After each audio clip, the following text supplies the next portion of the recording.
Assalamualaikum warahmatullahi wabarakatuh. Selamat pagi anak-anak. Oke, sebelum kita mulai pembelajaran pada hari ini, marilah kita berdoa menurut agama dan kepercayaan masing-masing. Berdoa dimulai. Selesai. Oke, hari ini kita akan belajar tentang materi gerak melingkar beraturan. Nah, tahukah kalian apa itu gerak melingkar beraturan? Nah, bagaimana konsep dari gerak melingkar tersebut? Lalu apa saja penerapan dari gerak melingkar beraturan di kehidupan sehari-hari? Untuk itu, mari kita belajar bersama tentang materi gerak melingkar beraturan pada hari ini. Untuk gerak melingkar beraturan itu mirip dengan gerak lurus beraturan atau GLB. Nah, di mana GLB itu sendiri didefinisikan sebagai gerak suatu benda dengan kecepatan tetap. Nah, sedangkan untuk gerak melingkar beraturan adalah gerak suatu benda yang menempuh lintasan melingkar dengan kelajuan tetap. Nah, bisa kalian lihat pada materi yang telah Ibu unggah di Google Classroom. Di sana terdapat lintasan dari gerak melingkar beraturan yang berupa lingkaran. Nah, untuk kecepatan linier dan kecepatan angular dari gerak melingkar beraturan tersebut itu adalah tetap. Untuk kecepatan linier, besar kecepatannya itu tetap, tetapi untuk vektor atau arah dari kecepatan linier pada gerak melingkar beraturan itu berubah-ubah. Jadi tiap waktu itu selalu berubah karena bentuk lintasannya itu berupa lingkaran. Oke, selanjutnya adalah penerapan dari gerak melingkar beraturan di kehidupan sehari-hari.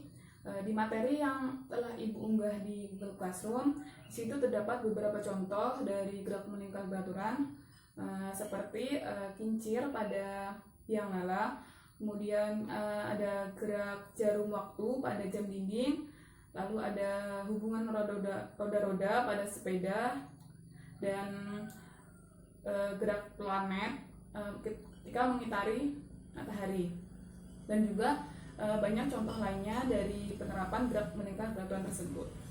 Oke, selanjutnya kita akan bahas mengenai besaran-besaran fisis yang ada pada gerak melingkar beraturan. Nah, yang pertama itu ada frekuensi dengan dilambangkan F kecil. Frekuensi adalah banyaknya putaran yang dapat dilakukan tiap satuan waktu. Nah, untuk satuan dari frekuensi tersebut adalah Hertz. Nah, untuk contoh, misal pada CD ini. Nah, misal CD ini berputar sebanyak 5 kali dalam 1 second. Jadi, frekuensi putar dari CD ini adalah 5 Hz.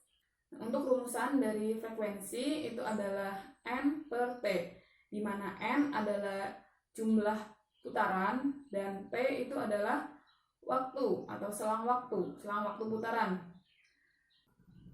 Kemudian yang kedua itu adalah periode atau dilambangkan dengan T besar. Periode adalah waktu yang diperlukan untuk menempuh 1 kali putaran. Jadi misalnya CD ini, dalam 1 kali putaran CD ini berputar, waktu yang diperlukan untuk CD ini berputar sebanyak 1 kali putaran tersebut itu dinamakan periode. Untuk satuan dari periode itu adalah second. Nah, untuk rumusan dari periode, T besar sama dengan T per N, di mana T adalah selang waktu dan N adalah jumlah putaran. Dari rumusan kedua besaran ini, yaitu frekuensi dan periode, dapat kita lihat bahwa hubungan dari frekuensi dan periode ini adalah berbanding terbalik. Jadi bisa dirumuskan juga untuk frekuensi itu sama dengan 1 per T, dan untuk periode itu adalah T sama dengan 1 per F. Kemudian yang ketiga itu ada kecepatan linier.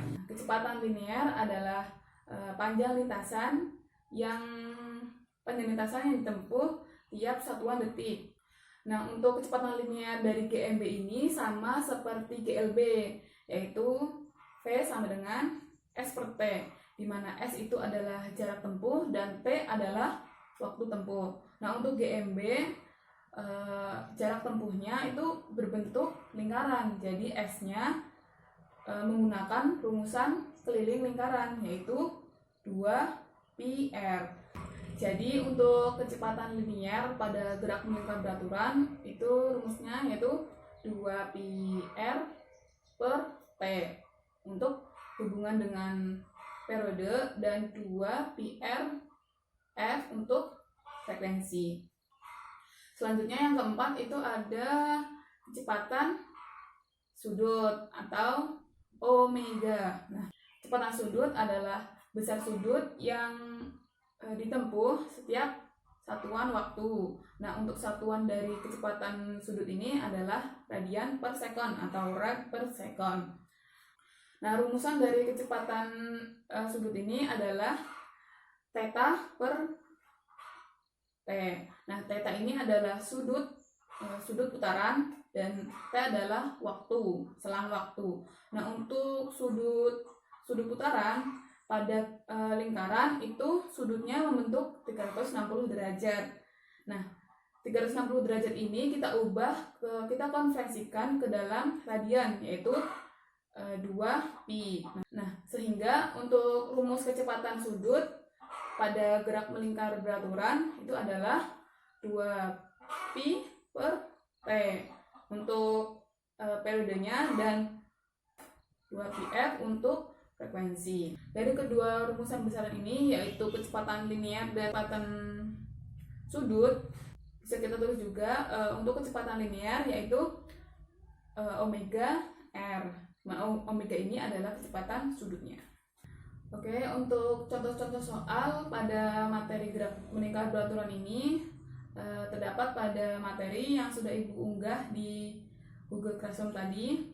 Nah, silakan dipelajari. Nah, mungkin sekian materi gerak melingkar beraturan pada hari ini. Nah, apabila ada yang ingin ditanyakan dan belum dipahami, nanti kita akan diskusikan pada sesi diskusi nanti. Oke, Ibu akhiri materi pada hari ini. Kita akan lanjutkan materi tentang gerak melingkar beraturan pada pertemuan selanjutnya. Tetap semangat dalam belajar. Wassalamualaikum warahmatullahi wabarakatuh.